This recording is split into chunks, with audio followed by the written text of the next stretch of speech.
You are all about to be tested. Tested as you just looking at something. And here's a wide shot of the crew. First off, let me just say you can see Gail over there. Jim Fan pointed out the mysterious little girl. And this is a wide shot of the crew, which reveals that there don't seem to be that many creatures. It's clearly a mostly human crew, which is a relief. It looks like there will just be a handful of a couple fawns and minotaurs or something. So it is still a primarily human crew, which I think is important. That it be a relatively normal crew looking for fantastical lands rather than a fantastical crew finding fantastical lands is not quite as interesting. But now we're going to see some stuff that looks like it comes straight out of Raiders of the Lost Ark with the smoky things going around them. And I'm assuming this is the dark island. It doesn't look very dark. It's more of the fog island. Do you think it's the dark island just because you've got the lamps around them and everything? And so I can kind of understand where the dark island would be difficult to visualize, very difficult to visualize. But I think it could be a really cool opportunity for sound design, honestly, where it's just total darkness all around them, maybe getting hints of something, but sort of hearing this unseen world around you at the same time. It could be a really creepy scene. And now it just seems like it's also reminds you of the Death Eaters in Harry Potter. Just one more thing that's very Harry Potterish about this. So I guess I can kind of see where visualizing darkness could be difficult for a movie, but I also think that this is pretty hokey. I don't know. Okay, here we go. We finally come to it. I can make you my king. And much Oh, Edmund. There she is, and she has green eyes. Are they? I hope they're not going where I think they're going with this. We've had many. They've assured us, the production has assured us many times that the Lady of the Green Kirtle is not in this movie.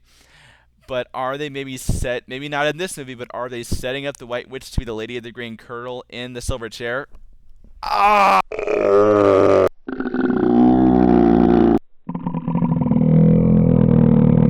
That would be one of those boycott the rest of the series kind of decisions. Like, Narnia fans everywhere, we cannot let this happen. If they do this, they are going to pay for this. I will not go see any more movies if they do this. I would be so infuriated if they made the Lady of the Green Kirtle and the White Witch the same character. It would be so ridiculously stupid. We cannot let this happen. Now, maybe they're trying to suggest that there's some kind of relationship between them, which would kind of make sense. And the Silver Chair does say that the Lady of the Green Kirtle is one of the same crew as the White Witch, or that's what they think at least. And so that would kind of make sense. So I just hope they're suggesting a relationship rather than having Tilda Swinton play the White Witch. That would be, or having Tilda Swinton play the Lady of the Green Kirtle. That would be one of the worst decisions they could possibly make. I'd be so incredibly upset. We can't let this happen. But anyway, I guess the big issue here for the moment is that it looks like it is the whole White Witch thing, which Perry Moore talked about in an interview. I talked about that a couple videos ago. That it does appear that it is on the Dark Island, and it's a dream that Edmund has, a nightmare he has.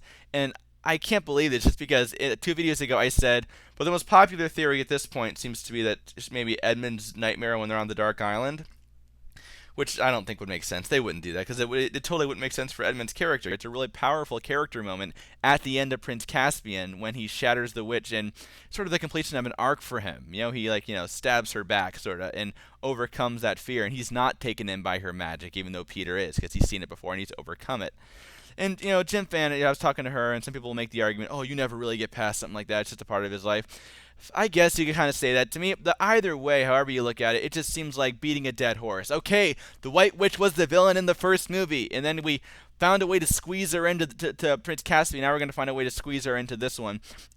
I think it's, can we please move on from the White Witch? They can't seem to move on. I'll tell you why I don't think they can move on, because Tilda Swinton is an Oscar winner. There's something to be said for having Tilda Swinton on the poster and in your trailer. I predicted a few weeks ago that I bet you that we're going to see the White Witch in the trailer, because I think that's the only reason she's there, is to market the movie and make you go see the movie. And I know this will be quick. I don't think it'll ruin the movie. I just think it's dumb. But I guess I could say I'm more concerned about the Lady of the Green Kirtle. And are they setting her up to be the Lady of the Green Kirtle? I would boycott this franchise if they did that. And I think a number of Narnia fans would do the same. They would be on my side here. So that's obviously one of the major things that's come out of this trailer. Glad I got past that one alive without having a heart attack. Let's move on. And those effects need some work. The Book of Incantations, it's going to say. Lucy reading the Magician's Book. Really cool transition here. Here's finally something positive I can say about the effects. It's a very, very seamless transition where Lucy turns into Susan. And I almost, when I was watching and didn't notice the transition had taken place, and now I actually realized I never really appreciated how much Georgie Henley and Anna Popplewell look like they could be sisters, and how it really works. Really cool transition. And oh my, you look like Anna Popplewell, and then the book freaks out, Lucy's freaked out.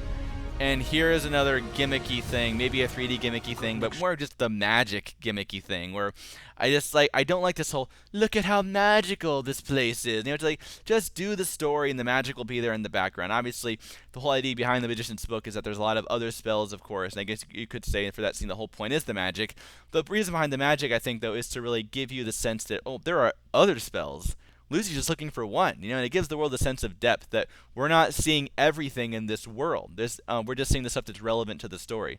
But it just seems like they're dwelling on it too much. It could be very 3D gimmicky. It could just be, oh, look at how cool this magical world is, you know. It just really, really irks me. And also, very, very Harry Potter-ish, too. This looks like it was filmed at the Great Hall with the roof that looks like, you know, the weather that changes or whatever. So, just really teasing. Also, nice shot of Georgie Henley there, by the way, right up her nose. Extraordinary destiny. Destiny. Yeah, another trailer cliche they're hitting there. From C.S. Lewis. Yeah, this is where the trailer cliches really start. And I really wish they wouldn't put C.S. Lewis's name on this trailer, because this is not at all a reflection of what his book is. And nor is it epic. So, His epic masterpiece. just turning at the helm. And now we're going to see Lily Andel, as that's the name they come up with for Randu's daughter. Oh, sorry about that. But I don't know. I guess I would have preferred something. It's really cool looking, but I would have preferred something a little more subtle. It's just too obvious that she's not human. You know, I would like to see. Yeah, I would like to see this a hint that she's definitely something more, but keep it kind of subtle. That it's not, you know, look at her and immediately go, she's not human. You know. So I guess I would have, even though it's cool looking, I would have preferred something more subtle. I guess that's Caspian we're seeing there. This Christmas. It's Christmas. Lord of the Rings. And there's Randu's daughter turning into a star and taking off. Way to completely throw everything Lewis wrote about stars in the book completely out the window. And you have this idea in the book that stars come to Earth, and they're on Earth for a while, and they get younger and younger and younger, and then they go back and they're a star again, then they come back, the whole back and forth thing. Really fascinating idea. What story point does this serve anyway? Like, why would she do this? I don't understand. So I guess I can't really speculate too much. I have no idea why they're doing this, why she becomes a star. I assume temporarily. I don't think she stays a star. Presumably they're going to have her marry Caspian, right? Just like she does in the book. Also, this shot, possibly more than any other shot in the movie, in the trailer, just screams, these effects are not finished. Also, take a look at Lucy. You can tell that this has been sped up about 500%. Really cheesy looking shot. And I have no idea what point in the story this is, and I don't know. I just don't like how they're messing with what Lewis wrote about stars.